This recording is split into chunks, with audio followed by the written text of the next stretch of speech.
ब्रह्मसूत्र। ब्रह्मसूत्र ग्रंथ में page number 445 और 445 पेज के ऊपर से 5 नंबर की पंक्ति है।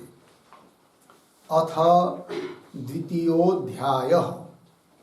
आज ब्रह्मसूत्र के द्वितीय अध्याय के लिए आरंभ किया जा रहा है।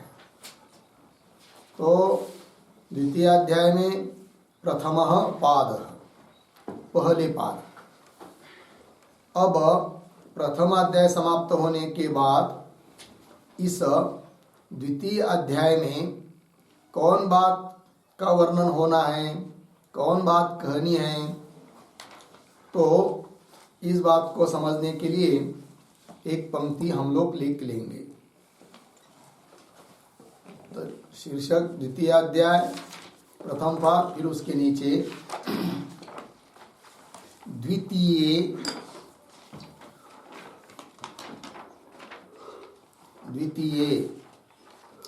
अविरोधाख्याध्याये।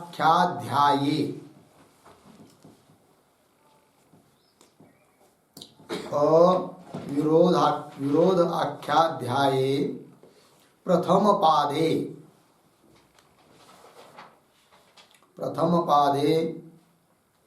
सांख्य योग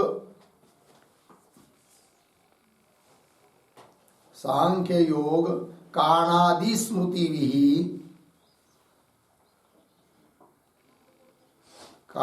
स्मृतिभिः सांख्यादि प्रयुक्त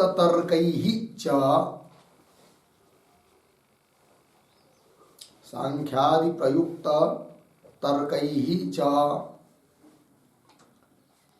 वेदांत समन्वय विरोध परिहारः।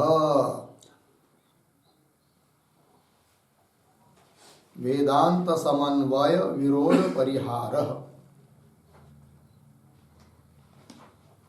ठीक है, देखो भाई यार, तो यह 2 नंबर का अध्याय है। इस अध्याय का नाम है अविरोधाध्याय।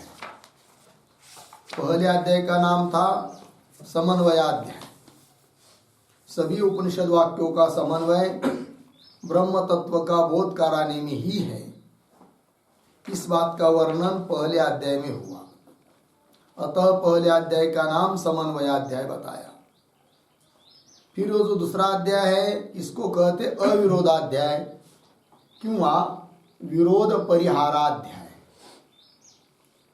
तो समन्वय करने में ब्रह्म में ही सभी श्रुतियों का समन्वय, इस बात को जो बताया, तो इस पर सांख्य स्मृति, योग, कणाद मुनि प्रणीत कानाद शास्त्र अर्थात वैशेषिक शास्त्र, इनके साथ विरोध दिखाएगा पूर्व पक्षी, और उनके द्वारा दिए गए तर्क, उनसे भी विरोध दिखाएंगे कि इस ब्रह्म में ही सभी श्रुतियों का समन्वय मानना उचित नहीं है, क्योंकि सांख्य योग आदि स्मृति के साथ और उन्होंने दिए जो तर्क है, युक्तियां है, उनके साथ विरोध होगा। अब इस प्रकार का विरोध जब पूर्व पक्षी दिखाएगा तो उस विरोध का परिहार, खंडन, परिहार, निवृत्ति, विरोध की निवृत्ति करने के लिए इस द्वितीय अध्याय के लिए आरंभ होता है। अतः इस द्वितीय अध्याय का नाम है विरोध परिहाराध्याय अथवा अविरोधाध्याय। तो वही कह रहे द्वितीय अविरोधाख्याध्याय, अविरोध नाम का जो यह अध्याय है, और उस अध्याय में भी जो यह पहला पाद, क्योंकि हर एक अध्याय में 4 पाद है, इस द्वितीय अध्याय के इस प्रथम पाद में कौन बात बताएंगे, तब करे सांख्य योग काणादि स्मृति भी है कि नहीं, सांख्य योग काणादि स्मृतियों के साथ, और सांख्यादि प्रयुक्त तर्क ही च, सांख्यादियों के द्वारा दिए गए जो तर्क है उनके साथ वेदांत समन्वय विरोध, वेदांत समन्वय में विरोध जब प्रसक्त होता है तब उस विरोध का परिहार करने के लिए इस अध्याय की और उसमें भी इस पाद की प्रवृत्ति होती है। तो 4 पाद हैं, तो कौन पाद में कौन बात कहेंगे ये भी सब बताएंगे। अब उसके पहले ये जो प्रथम अध्याय चालू हुआ, सॉरी प्रथम पाद चालू हुआ, उस द्वितीय अध्याय का इस प्रथम पाद में पहला अधिकरण है। इस अधिकरण का नाम है स्मृत्यधिकरणम। ठीक है, तो 2 सूत्र का यह अधिकरण है। अब इस अधिकरण के भी 6 अंग जो होते हैं उसको पहले हम लोग लिख लेते हैं, उसके बाद फिर भाष्य में जाएंगे। लिखते हैं नंबर 1 स्मृत्यधिकरणम।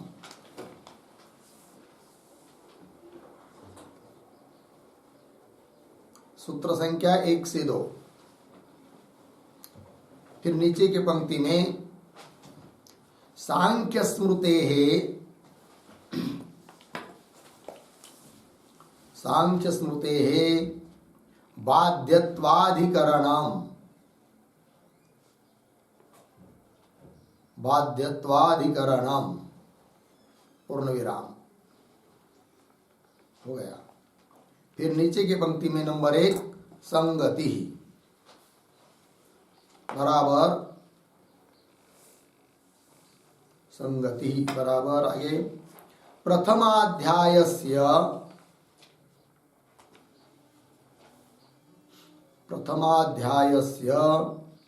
द्वितीय अध्यायेन सह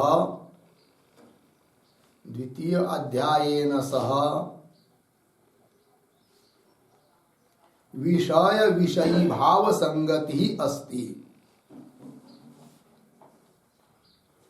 विषय विषयी भाव संगति अस्ति।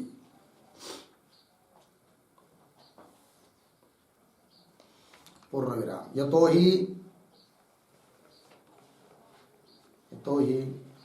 प्रथमाध्याये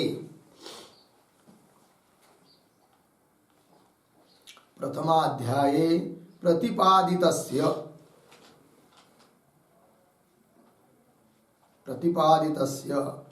वेदांत समन्वयस्य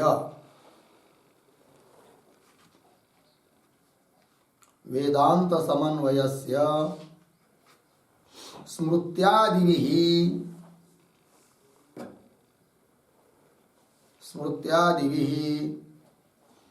प्रसक्तः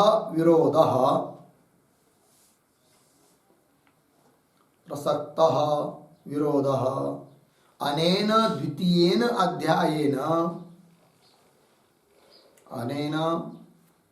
द्वितीयेन अध्यायेन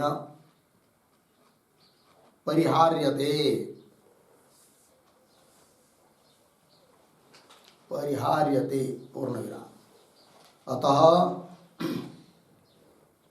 अतः विषय विषयी भाव संगत्या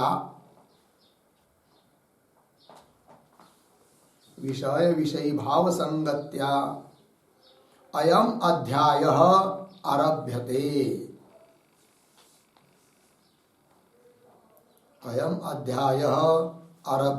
पूर्ण विराम। फिर नीचे के पंक्ति में पैराग्राफ छोड़कर पूर्वाधिकरणेन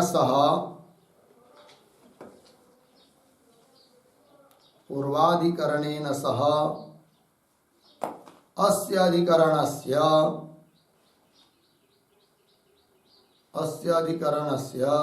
आक्षेप संगति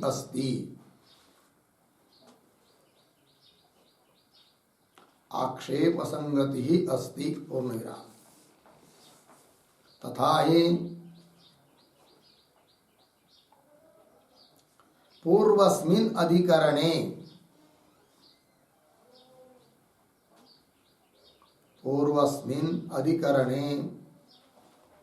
प्रधानवत्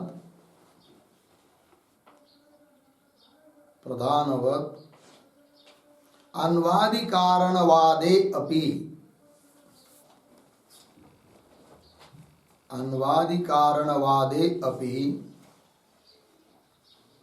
अशब्दत्वादिकम्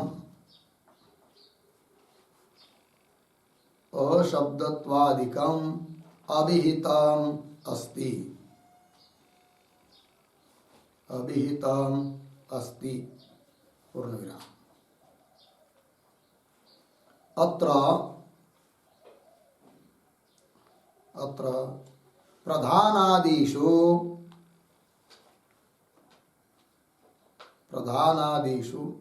वैदिक शब्दवत्वाभावे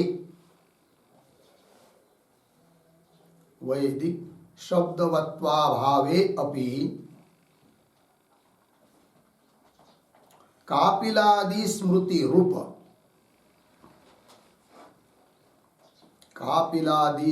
रूप शब्दवत्वम कापिलादि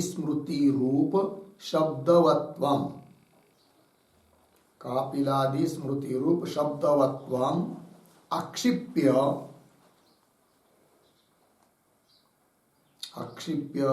परिह्रियते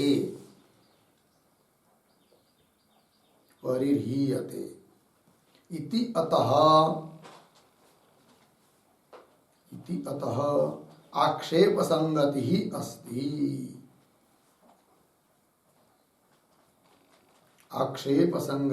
अस्ति। हो गया अर्थ देखो भाई। तो द्वितीय अध्याय के पहले पाद का यह प्रथम अधिकरण है। इस अधिकरण का नाम स्मृत्याधिकरणम। और कौन बात मुख्य रूप से कहनी है, तो कह दिया कि सांख्य स्मृति है बाध्यत्वाधिकरणम। सांख्य स्मृति अर्थात सांख्य शास्त्र, उसका बाध करने के लिए इस अधिकरण की प्रवृत्ति है। बात करना मतलब वो प्रमाण नहीं है, इस बात को सिद्ध करना है। सांख्य शास्त्र कोई प्रमाण नहीं है। तो कैसे एक एक बात को बता रहे। सबसे पहले अधिकरण के 6 अंगों में से पहला अंग संगति, तो उसको बताया कि पहले अध्याय के साथ दूसरे अध्याय की क्या संगति है, क्या संबंध है, तब बता रहे हैं। प्रथम अध्याय का दूसरे अध्याय के साथ विषय भाव संगति है। कैसे उसको स्पष्ट कर रहे हैं। यतोहि कारण की, क्योंकि प्रथमाध्याये प्रतिपादितस्य वेदांत समन्वयस्य, प्रथम अध्याय में प्रतिपादित जो वेदांत समन्वय, वेदांत अर्थात उपनिषद वाक्य, सभी उपनिषद वाक्यों का समन्वय अर्थात सभी उपनिषद के वाक्यों के द्वारा साक्षात या परंपरा रूप से प्रतिपादन करने योग्य ब्रह्म ही है, इस बात को बताया। ब्रह्म में ही सभी वेदांत वाक्यों का समन्वय बताया। तो वही प्रथमाध्याय प्रतिपादितस्य वेदांत समन्वयस्य स्मृत्यादि प्रसक्त विरोध, उस वेदांत समन्वय में स्मृत्यादि के द्वारा सांख्य स्मृति, काणाद स्मृति, योग स्मृति, ये सब स्मृति ग्रंथ है, शास्त्र है, स्मृति है, वेद से भिन्न है, ऋषि मुनि के द्वारा प्रणीत है। तो उन स्मृति भी ही प्रसक्त प्राप्त जो विरोध, स्मृत्यादि के साथ सांख्यादि स्मृति के साथ प्राप्त जो विरोध है, उस विरोध का क्या जी अनेन द्वितीयाध्यायेन परिहार्यते। उस विरोध को इस द्वितीय अध्याय के द्वारा उस विरोध का परिहार किया जाता है। ठीक है ना। अतः विषय भाव संगति हो गई। विषय हुआ कौन? समन्वय, जो कि पहले अध्याय में बताया है। और उसी पर आया हुआ जो आक्षेप या स्मृत्यादि के साथ विरोध, उसका परिहार करना है। अतः विषयी हुआ द्वितीय अध्याय और विषय हुआ कौन? पहला अध्याय। पहला अध्याय जो समन्वय बताया है वही है विषय जिस अध्याय का। ऐसा यह अध्याय कौन सा? द्वितीय अध्याय। इसीलिए इसको कह दिया विषयी। दोनों की संगति बन गई विषय भाव संगति। दूसरे शब्द में कहना हो हेतु मत भाव संगति भी इसको बोल सकते हैं। ठीक है ना। क्योंकि प्रथम अध्याय में जो बताया उसी के आधार पर चल रहा है दूसरा अध्याय विरोध परिहार करने के लिए। आइए, तो विषय भाव संगत्या अयम अध्याय आरभ्यति, इस अध्याय का आरंभ किया जा रहा है। तो अध्याय की संगति हुई। अब इस अधिकरण की पूर्व अधिकरण के साथ कौन संगति है तब बता रहे हैं। पूर्वाधिकरणेन सह अधिकरणस्य आक्षेप संगति अस्ति। वो कैसे? तो उसका स्पष्टीकरण कर रहे हैं तथा ही पंक्ति के द्वारा। तो पूर्वस्मिन अधिकरणे, पहले अधिकरण में अर्थात पहले अध्याय का जो अंतिम अधिकरण था, उस अधिकरण का नाम था सर्व व्याख्यानाधिकरणम किंवा अतिदेशाधिकरणम, ये था। उसके साथ इस स्मृति अधिकरण की कौन संगति है, तो बता रहे हैं कि इन दोनों की आक्षेप संगति है। कैसे, तो तथाई करके स्पष्ट कर रहे हैं। तो पूर्वस्मिन अधिकरणे, पहले अधिकरण में प्रधानवत, तो प्रधान में जैसा अशब्दत्व है, अशब्दत्व मतलब वेद के द्वारा प्रतिपादित नहीं है, कौन, प्रधान। उसी प्रकार अनुआदि, अनु परमाणुआदि या स्वभाव या शून्य, उसमें भी अशब्दत्व है। इस बात को बताया था पीछे के अधिकरण में। तो देखो भाई, तो पूर्वस्मिन अधिकरणे प्रधानवत, प्रधान की तरह अन्वादि कारणवाद्यापि अशब्दत्वादिकम अभिहितम अस्ति, अशब्दत्वादिक अन्वादि कारणवाद में भी है, इस बात को बताया पीछे के अधिकरण में।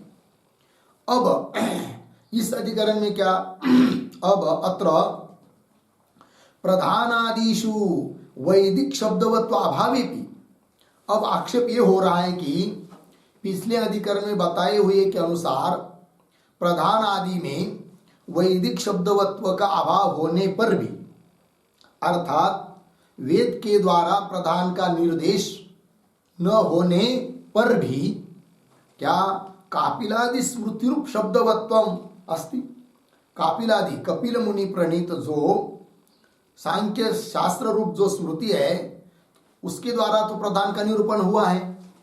अर्थात वैदिक शब्दवत्व प्रधान में न होने पर भी कापिलादि स्मृति रूप शब्दवत्व है, अर्थात इन स्मृति के द्वारा प्रतिपादन हुआ है, किसका, प्रधान का। अतः प्रधान को ही जगत के प्रति कारण मानना चाहिए और प्रधान को बताने में ही सभी शास्त्रों का तात्पर्य है, ऐसा मानना चाहिए। इस प्रकार का आक्षेप कर रहा है पूर्व पक्षी।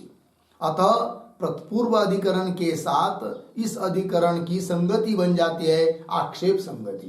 कैसे, कि भले वैदिक शब्द के द्वारा, वैदिक शब्द से शब्दवत्व नहीं है, वैदिक शब्दवत्व नहीं है किसमें, प्रधान में, तो भी स्मृति रूप शब्दवत्व है, अतः उसको मानो, ते आक्षेप। फिर उसका निराकरण करेंगे, ते आक्षेप संगति बन जाती है।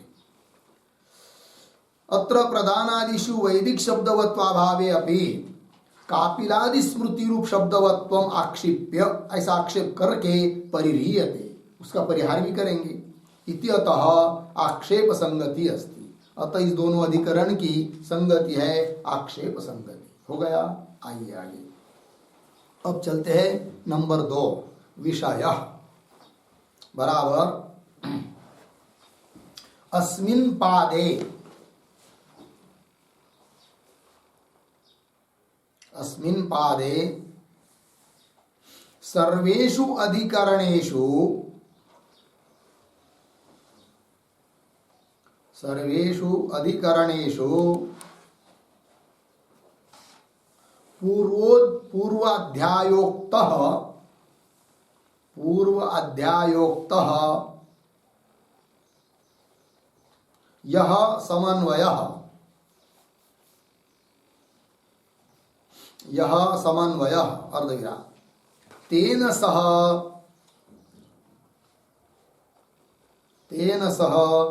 अविरोधः विषयः अस्ति,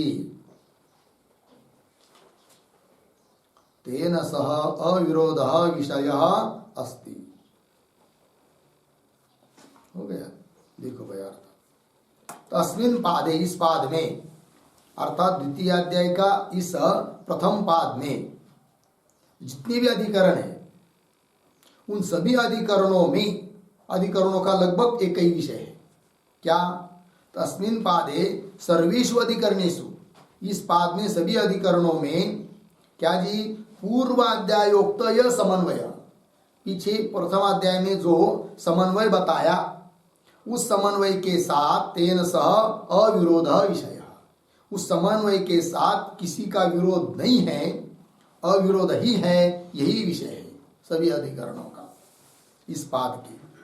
तो आगे चलिए, फिर नंबर 3 पर आता है संदेह, संशय। बराबर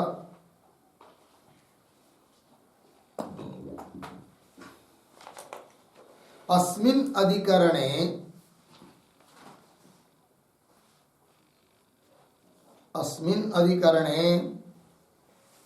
पूर्वोक्तस्य वैदिकस्य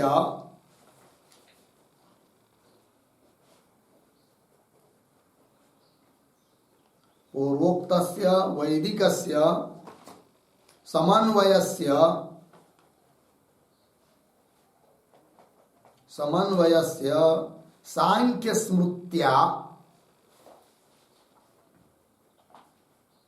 सांख्यस्मृत्या संकोचः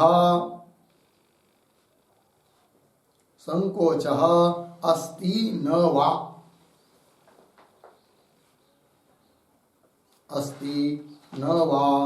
इति भवति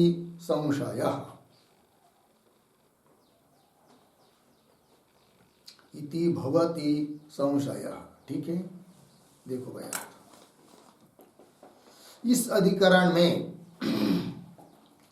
पूर्वोक्त जो प्रथमाध्याय में कथित जो वैदिक समन्वय बताया, सभी वेदों का समन्वय ब्रह्म में बताया, तो समन्वय में सांख्य स्मृत्या संकोच, सांख्य स्मृति के आधार पर उस समन्वय में संकोच है या नहीं, ये संदेह। मतलब क्या? तो ब्रह्म में ही सभी वैदिक वाक्यों का समन्वय बताया, ब्रह्म का प्रतिपादन करने में ही समन्वय है, तात्पर्य है सभी उपनिषद वाक्यों का। किंतु सांख्य स्मृति फिर अप्रमाण हो जाएगी जब उस समन्वय में संकोच नहीं मानेंगे तब। अतः उस वैदिक समन्वय का सांख्य स्मृति के आधार पर अर्थ का संकोच करना चाहिए। वो कैसे, तब अपनी बात बताएगा वो पूर्व पक्षी, फिर सिद्धांति उसका निराकरण करेंगे। तो कैसा संकोच करना आप चाहता है पूर्व पक्षी, वो भी समझ में आएगा, और उस प्रकार का अर्थ का संकोच करना कैसा उचित नहीं है, वे फिर सिद्धांति अपनी बात बताएंगे। तब आगे चलते हैं। से तो संदेह हुआ फिर इतना कि सांख्य स्मृति के आधार पर उस वैदिक समन्वय में संकोच है या नहीं, ये बात। तब आते 4 नंबर पर पूर्व पक्ष।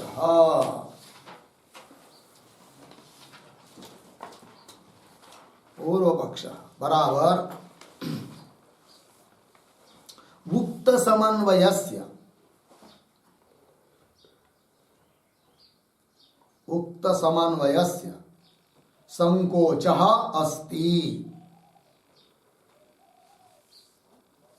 संकोचः अस्ति, आगे कौंस में कुतः प्रश्न चिन्ह, आगे की तरफ बांध देकर कौंस बांध, फिर आगे सांख्य स्मृतेः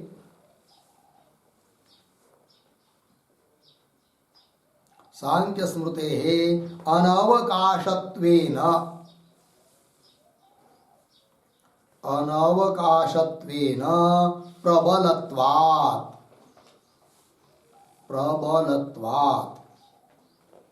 पूर्ण विराम तथा ही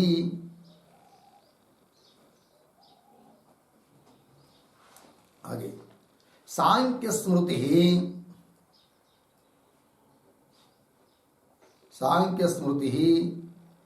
वस्तु तत्व निरूपणाय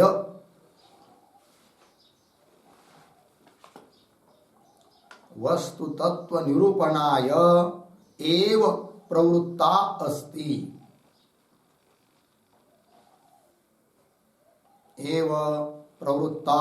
अस्ति, अर्धविराम।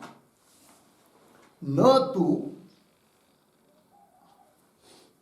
तु अनुष्ठेयं धर्मं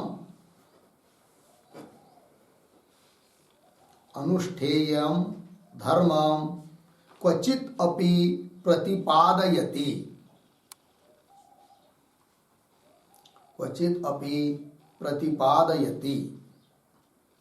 पूर्ण विराम। यदि यदि तस्मिन् अपि वस्तुनि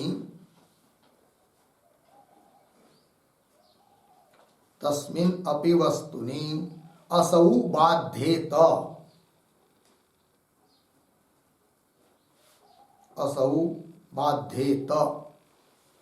तदा निरवकाशा स्यात्।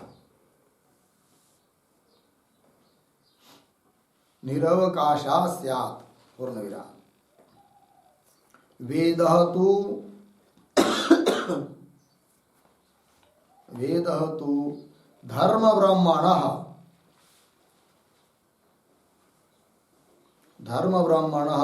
प्रतिपादयन्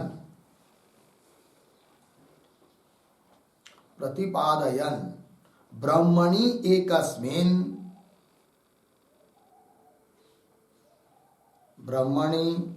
एकस्मिन् बाध्यमानः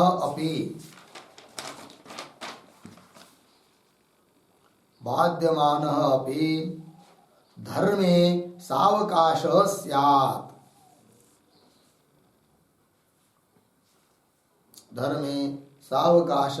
स्यात्। पूर्णविराम। तस्मात् अनवकाशया स्मृत्या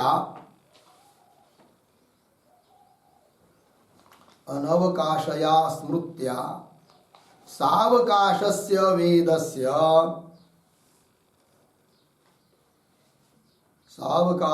वेदस्य संकोचः युक्तः एव।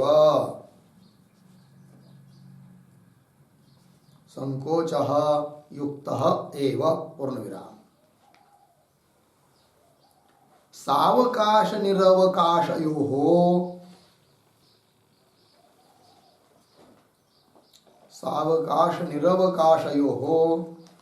परस्पर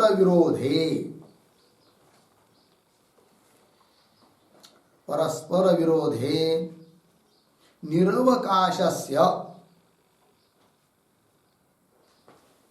निरवकाशस्य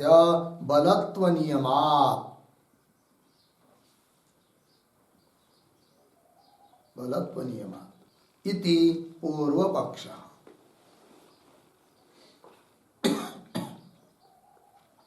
अर्थ देखिए भाई, तो उक्त समन्वयस्य संकोच अस्ति। संदेह था कि वैदिक समन्वय में सांख्य स्मृति के आधार पर उस समन्वय में संकोच है या नहीं। तो पूर्व पक्षी कहता है संकोच है। कैसे, क्यों, उसका स्पष्टीकरण कर रहा है वो। उक्त समन्वय से संकोच अस्ति कुतः, तब कह रहा है कि सांख्य स्मृते अनवकाशत्वेन प्रबलत्वात्। यदि संकोच नहीं मानेंगे, वैदिक समन्वय में संकोच नहीं मानेंगे, तो सांख्य स्मृति के लिए प्रतिपादन करने को कोई अवकाश ही नहीं मिलेगा, निरवकाश हो जाएगी। और जो निरवकाश होता है वो बलवान होता है कि नहीं। तो वही कह रहे, सांख्य स्मृति है अनवकाशत्वेन, उसको अवकाश न मिलने से वो प्रबल हो जाती है, इसलिए संकोच है। कैसे, और स्पष्टीकरण किया जा रहा है तथा ही। तो सांख्य स्मृति ही वस्तु तत्व निरूपणाय एव प्रवृत्ता अस्ति। सांख्य स्मृति में किस बात का प्रतिपादन हुआ है, तो वस्तु तत्व निरूपणाय। वस्तु तत्व, वास्तविक जो तत्व है कि नहीं, तत्व ज्ञान, उसका निरूपण करने के लिए ही प्रवृत्त हुई है सांख्य स्मृति। न तो अनुष्ठेयम धर्मम क्वचित अपि प्रतिपादयति। कहीं पर भी भूल से भी सांख्य शास्त्रकारों ने धर्म का प्रतिपादन नहीं किया है कि अनुष्ठान करने योग्य जो धर्म यागाधिक, उसका प्रतिपादन कहीं पर भी किया नहीं है। अर्थात सांख्य स्मृति का प्रतिपादन का विषय केवल और केवल वस्तु तत्व ही है, तत्व ज्ञान ही है, विवेक को ही बताते हैं, ज्ञान को ही बता रहे हैं। और यदि तस्मिन् अपि वस्तुनि असौ बाध्येत, जिस वस्तु का, जिस तत्व का प्रतिपादन सांख्य शास्त्रकार कर रहे हैं, उसमें भी उसको प्रमाण नहीं मानेंगे, तो फिर उसके लिए प्रतिपादन करने के लिए कोई विषय ही नहीं मिलेगा, तो निरवकाश हो जाती फिर। अतः इतने बड़े परम महर्षि ऐसे जो कपिल मुनि, उनके द्वारा प्रतिपादित जो सांख्य शास्त्र वह निरवकाश न हो जावे, इसलिए क्या करें, तो वैदिक जो समन्वय बताया है कि सभी श्रुति वाक्यों का ब्रह्म में समन्वय बताया, उस अर्थ में थोड़ा संकोच कर लेंगे। क्या करेंगे, तो वेद के द्वारा दो बातों का प्रतिपादन है, ब्रह्म का भी प्रतिपादन करता है वेद, श्रुति वेद उपनिषद, और धर्म जो यागादिक है उनका भी प्रतिपादन करता है। तो दोनों जगह सावकाश है। और सांख्य स्मृति केवल वस्तु तत्व निरूपण करने में ही सावकाश है, वही उसके लिए क्या है, निरूपण करने के लिए अवसर है। निरूपण उसी बात का करती है, धर्म आदि का तो निरूपण करती नहीं है। अतः ऐसा कर सकते हैं क्या कि वेद अर्थात उपनिषद केवल धर्म का प्रतिपादन कर रहे हैं, तो उनके लिए भी प्रतिपादन का विषय मिल जाता है। और सांख्य शास्त्र के द्वारा वस्तु तत्व विवेक तत्व ज्ञान का निरूपण किया जा रहा है, ऐसा मानेंगे तो वेद में भी अप्रामाण्य नहीं आएगा और सांख्य स्मृति में भी अप्रामाण्य नहीं आएगा। अतः वेद के द्वारा प्रतिपादित है धर्म, और जब क्या तत्व का निरूपण करने की बारी आती है तो सांख्य स्मृति के अनुसार वेद के वाक्यों को उपनिषद के वाक्यों को लगा लेंगे, तो दोनों बात सिद्ध हो जाएगी। क्या सांख्य स्मृति को अप्रामाण्य नहीं आएगा और वेद के अर्थ का संकोच मानेंगे तो दोनों बात सिद्ध हो जाती है, उसके लिए भी प्रतिपादन का विषय मिल जाता है धर्म। ऐसा करेंगे, ऐसा कह रहा है कौन, पूर्व पक्षी। पंक्ति देखिए, तथाहि सांख्य स्मृति वस्तु तत्व निरूपणाय एव प्रवृत्ता अस्ति, न तो अनुष्ठेयम धर्म धर्मम क्वचिदपि प्रतिपादयति। अनुष्ठान करने योग्य जो यागादि धर्म है उस धर्म का कहीं पर भी सांख्य स्मृति प्रतिपादन करती नहीं। यदि तस्मिन्नपि वस्तुनि असौबाध्येत, तो जिस वस्तु का प्रतिपादन सांख्य स्मृति कर रही है उसमें भी उसका बात मानेंगे, उसमें भी उसको प्रमाण नहीं मानेंगे, तब तदा निरवकाशा, उसके लिए कोई अवकाश ही नहीं मिलेगा, संधि नहीं मिलेगी कथन करने के लिए।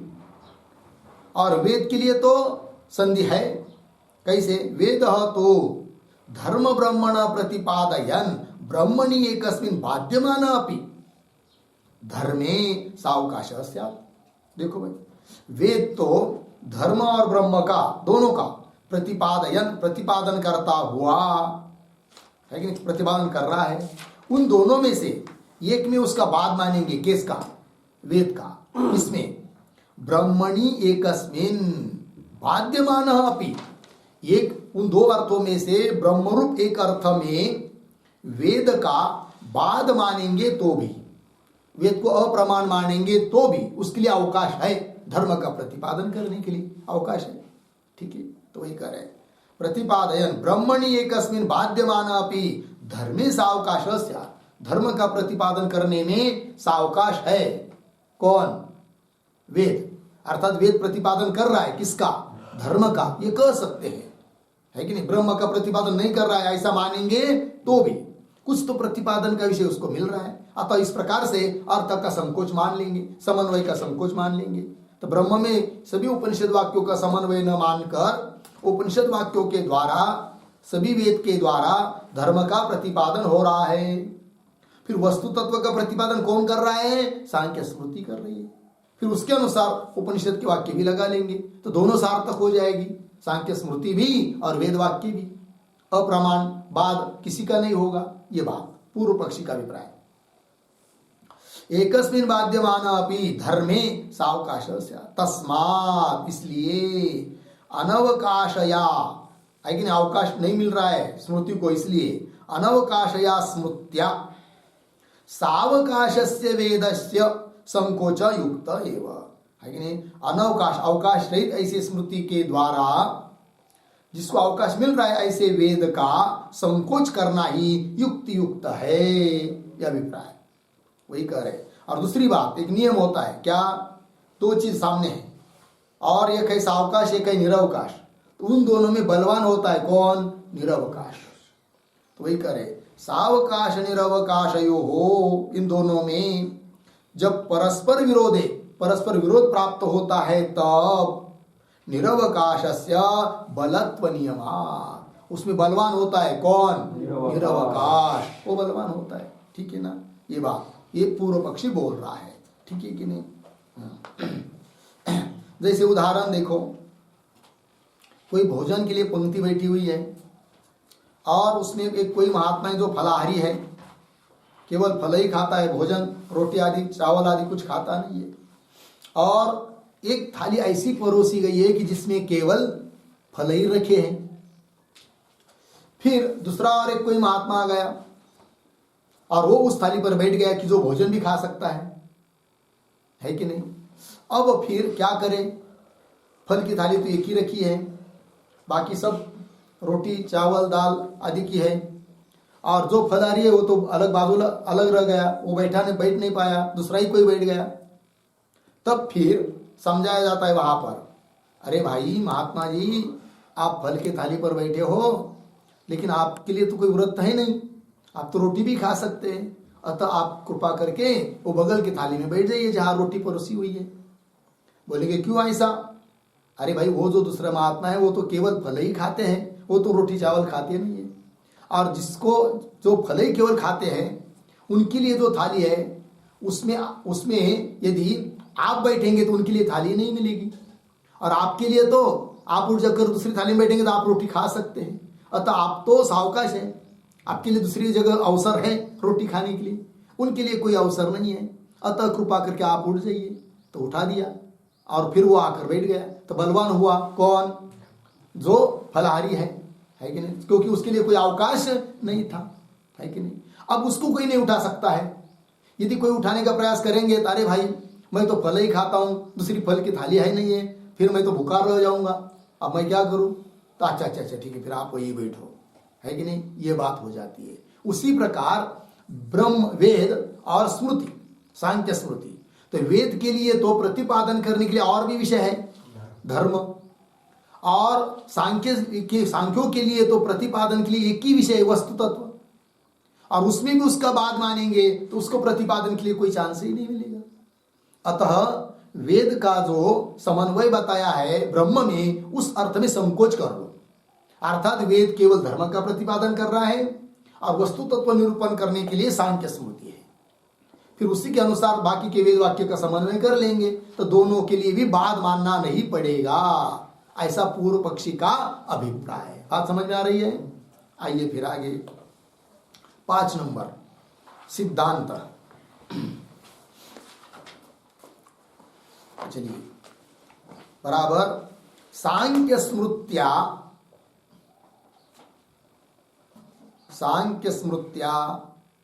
वेदस्य संकोचः न युक्तः, वेदस्य संकोचः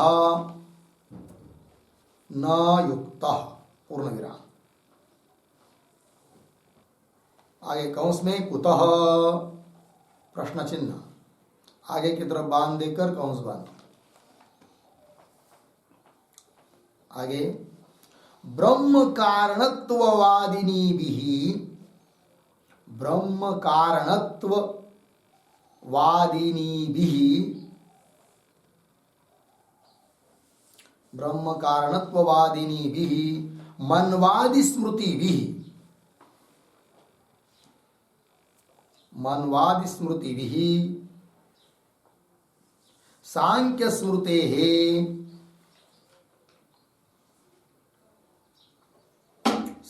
स्मृते बाधितत्वात्, बाधितत्वात्, पूर्ण विराम। प्रबला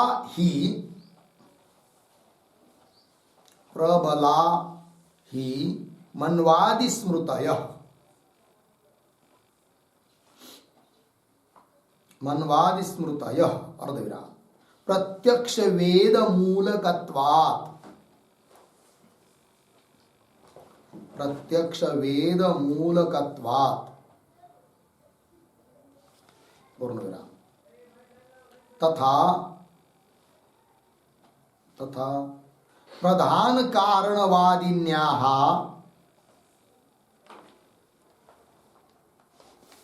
प्रधान कारणवादिन्याः कपिल स्मृतेः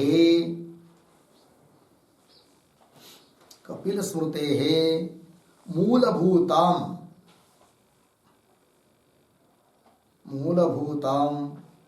कंचन वेदं न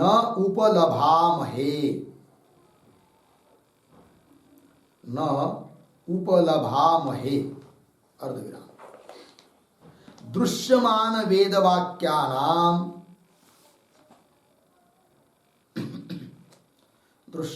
वेदवाक्यानां ब्रह्मपरत्वस्य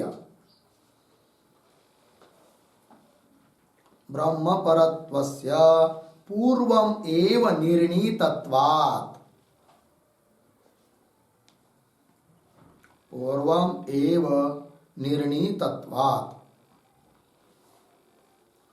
पूर्णविराम। तस्मात्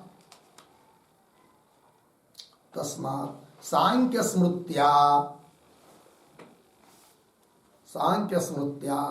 वेदस्य संकोचः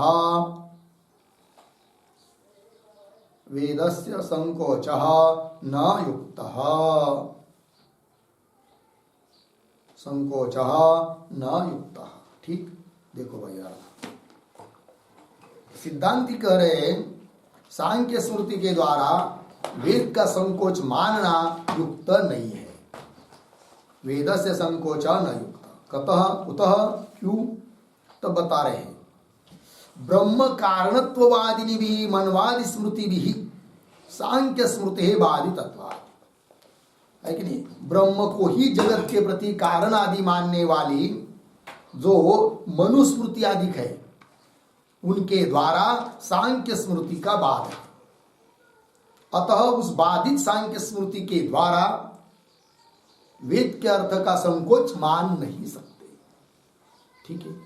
अब यदि इसके बावजूद भी यदि पूर्व पक्षी कहेगा कि नहीं सांख्य स्मृति फिर निरवकाश हो जाएगी, अतः सांख्य स्मृति के द्वारा वेद के अर्थ का संकोच मानो, तब हम कहेंगे सिद्धांती कि सांख्य स्मृति का बाध न हो इसलिए तुम वेद के अर्थ का संकोच मानने जा रहे हो।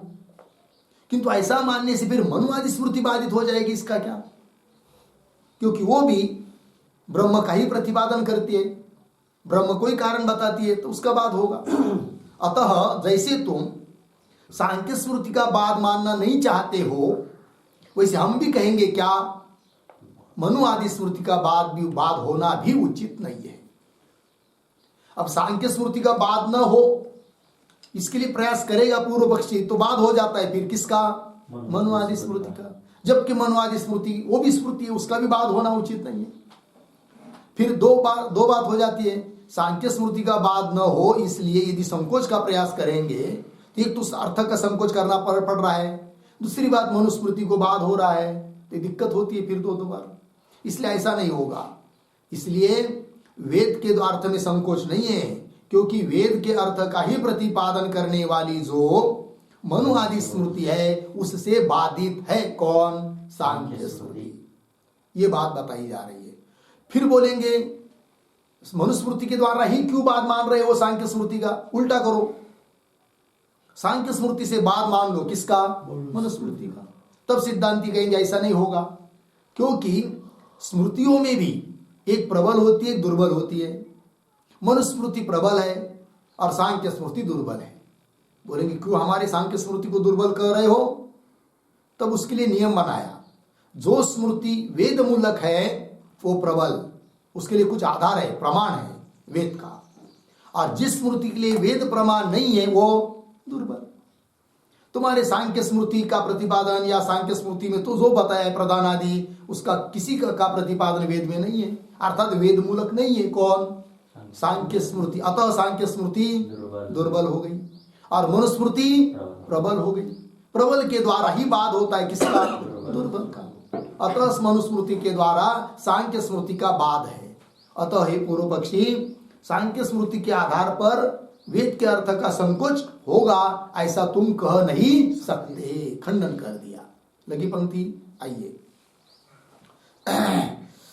कुतः ब्रह्म कारणत्ववादिनी भी, ब्रह्म ही जगत का कारण ऐसे बोलने वाली जो मनवादी स्मृति है उनके द्वारा सांख्य स्मृति बाधितत्वा, सांख्य स्मृति का बाद है, अर्थात प्रमाण नहीं है सांख्य स्मृति। ठीक है, आगे प्रबला ही मनवादी स्मृतय, प्रबला मनवादी स्मृति प्रबल है, क्यों? प्रत्यक्ष वेद मूलकत्वात्, साक्षात वो वेद मूलक है। कौन? मनवादी स्मृति, अतः प्रबल है। तथा प्रधान कारणवादिन्याः कपिल स्मृते मूलभूतम कंचन वेदम न उपलभामहे, है कि नहीं? तथा मतलब जैसे मनुवादी स्मृति ब्रह्म को ही कारण बता रही है, उस प्रकार प्रधान कारणवादिन्या कपिल स्मृति, प्रधान जगत का कारण है, इस प्रकार का कथन करने वाली स्मृति जो कौन? कपिल स्मृति। तो प्रधान कारणवादिन्या कपिल स्मृते है एवं मूलभूतम कंचन वेदम न उपलभामहे, मूलभूत सांख्य स्मृति के लिए कोई मूलभूत मतलब आधार, कोई वेद का वाक्य है ऐसा हमको उपलब्ध नहीं हो रहा है। ठीक है ना? मूलभूतम कंचन वेदम न उपलभामहे। आगे दृश्यमान वेद वाक्या नाम, प्रतीत होने वाली जितने भी वेद के वाक्य है, सभी वेद के वाक्य ब्रह्मपरक है। इस बात का निर्णय पहले अध्याय में हो चुका है। दृश्यमान वेद वाक्या नाम, प्रतीत होने वाले सभी वेद वाक्यों का वाक्य ब्रह्म परत्वस्य, वो ब्रह्म परक ही है सभी वेद वाक्य। यह बात पूर्वम निर्णितत्वात्, पूर्व में पहले अध्याय में इसका निर्णय हो चुका है। तस्मात्, इसलिए सांख्य स्मृत्या वेदस्य संकोचः न युक्त, अतः सांख्य स्मृति के द्वारा वेद का संकोच होगा, यह कहना ठीक नहीं है। ठीक, फिर आगे चलिए 6 नंबर प्रयोजना।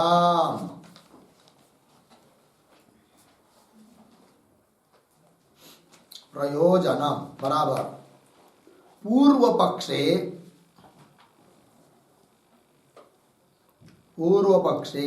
स्मृति विरोधात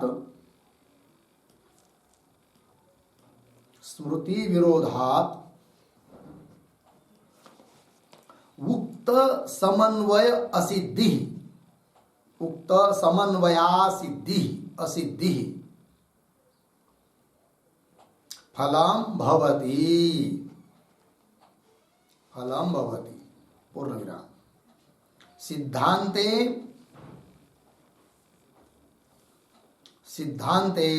समन्वय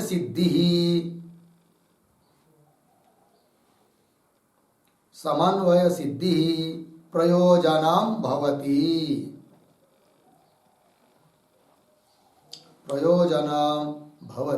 पूर्ण विराम।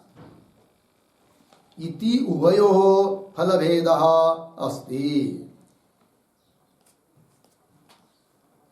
इति उभयोः फलभेदः अस्ति। ठीक, देखो भाई अर्थ, पूर्व पक्ष में स्मृति विरोधात, स्मृति के साथ विरोध हो रहा है वेद वाक्यों का, अतः उक्त समन्वय असिद्धि, वो जो ब्रह्म में समन्वय आपने बताया उसकी असिद्धि है। क्यों? स्मृति के साथ विरोध हो रहा है, तो समन्वय की असिद्धि यही फल है किसमें? पूर्व पक्ष में।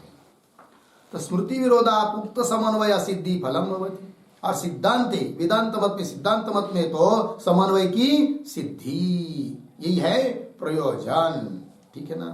प्रयोजनम भवति इति, इस प्रकार उभयोः फलभेद अस्ति, दोनों का अलग अलग फल बताया गया है। हो गया?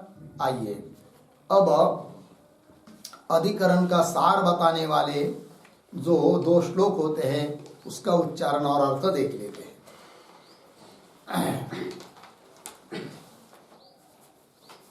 देखो भाई श्लोक को पढ़ते हैं। सांख्य स्मृत्यास्ति संकोचो, नवा वेद समन्वये, धर्मे वेद सावकाश, संकोचो नवकाशया, सांख्य स्मृत्यास्ति संकोचो न वा वेद समन्वये धर्मे वेद सावकाश संकोचो न वकाशया। पदच्छेद देखिए, सांख्य स्मृत्या अस्ति संकोचः न वा वेद समन्वये धर्मे वेदः सावकाशः संकोचः अनवकाशया। ठीक, अन्वय पूर्वार्ध का अंतिम शब्द वेद समन्वये, शुरू में आइए, सांख्य स्मृत्या एक शब्द छोड़ आगे संकोचः पीछे अस्ति आगे नवा, फिर उत्तरार्ध में वेदः पीछे धर्मे आगे सावकाशः, आगे अंतिम में अनवकाशया पीछे संकोचः। ठीक, देखिए भैया, तो वेद समन्वये, वेद का जो ब्रह्म में समन्वय बताया उसमें सांख्य स्मृत्या, सांख्य स्मृति के आधार पर, सांख्य स्मृति के द्वारा असंकोच अस्ति नवा, उस वेद समन्वय में संकोच है या नहीं, संदेह हुआ। फिर आगे कह रहे हैं, पूर्व पक्षी बोल रहा है कि वेद धर्मे सावकाश, वेद तो धर्म में भी, धर्म का प्रतिपादन करने में भी क्या है, सावकाश है, उसका अवसर है, संधि है कथन करने की। वेद कथन कर रहा है, धर्म का प्रतिपादन कर रहा है, अतः और सांख्य स्मृति के लिए फिर अवकाश नहीं मिलेगा। यदि वस्तु तत्व निरूपण करने में भी वो प्रमाण नहीं मानेंगे तो अतः अनवकाशया, वो निरवकाश हो जाएगी सांख्य स्मृति, इसलिए अनवकाशया संकोच, अतः वेद समन्वय में संकोच है। क्यों? सांख्य स्मृति अनवकाश हो जाएगी, नहीं तो संकोच नहीं मानेंगे तो, अतः संकोच है, ये कह दिया किसने? पूर्व पक्षी ने। ठीक है, अब सिद्धांती बोल रहे अपनी बात दूसरे श्लोक से। प्रत्यक्ष श्रुति मूलाभिः मन्वादि स्मृतिभिः स्मृतिः अमूला कापिली बाध्या न संकोचो नया ततः प्रत्यक्ष श्रुति मूलाभिर्मन्वादि स्मृतिभिः स्मृतिः अमूला कापिली बाध्या न संकोचो नया ततः। पदच्छेद देखिए, प्रत्यक्ष श्रुति मूलाभिः मन्वादि स्मृतिभिः स्मृतिः अमूला कापिली बाध्या न संकोचः अनया ततः। अन्वय, प्रत्यक्ष श्रुति मूलाभिः मन्वादि स्मृतिभिः, एक शब्द छोड़ आगे, अमूला कापिली पीछे स्मृति, अमूला कापिली स्मृति आगे बाध्या अंतिम में ततः उसके पीछे अनया संकोचः न, ततः अनया संकोचः न। ठीक है, देखो भाई, प्रत्यक्ष श्रुति मूलाभिः मन्वादि स्मृतिभिः, प्रत्यक्ष श्रुति है मूल जिसके लिए, मूल है प्रमाण आधार जिस स्मृति के लिए, ऐसी स्मृति कौन सी? मन्वादि स्मृति। तो प्रत्यक्ष श्रुति मूलाभिः ये विशेषण है मन्वादि स्मृति भी का, तो प्रत्यक्ष श्रुति मूलाभिः मन्वादि स्मृति भी, मन्वादि स्मृतियों के द्वारा अमूला कापिली स्मृति, कापिली स्मृति उसका विशेषण अमूला, जिसके लिए कोई मूल नहीं है, आधार नहीं है, प्रमाण नहीं है, वेद का आधार नहीं है, वेद मूलक नहीं है वो, अमूला कापिली स्मृति ही बाध्या, अतः वही बाधित हो जाती है। कौन बाध्य है? कापिली स्मृति। किसके द्वारा बाधित है? मनवादी स्मृतियों के द्वारा। क्योंकि मनवादी स्मृति कैसी है? प्रत्यक्ष श्रुति मूलाभिः, है कि नहीं, श्रुति मूलक है कौन, मनवादी स्मृति, अतः प्रबल है। अतः उस प्रबल मनवादी स्मृतियों के द्वारा अमूल ऐसी जो कापिली स्मृति अर्थात सांख्य स्मृति बाधित है। ठीक है, ऐसा होने से क्या, ततः तस्मात् कारणात् अनया संकोच न, अनया अनया सांख्य स्मृत्या, सांख्य स्मृति के द्वारा संकोच न, है कि नहीं, वेद समन्वय का संकोच नहीं, वेदार्थ का संकोच नहीं है।